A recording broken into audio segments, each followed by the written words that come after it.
අක්කේ ඇයි? කනවාද? Chocolate biscuit? මං ඕවා කන්නේ. ඇයි? මං බඩ බස්ස ගන්න ඩයට් කරනවා. කවදා ඉඳලාද? අද ජනවාරි 1 වෙනිදානේ. අද ඉඳලා මොනවද කන්නේ එතකොට?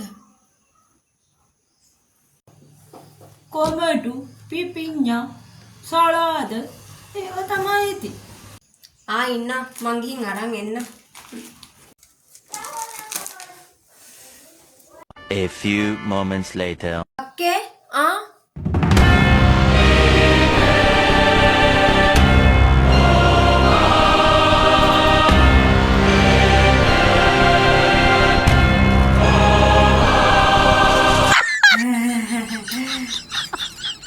ඕනද?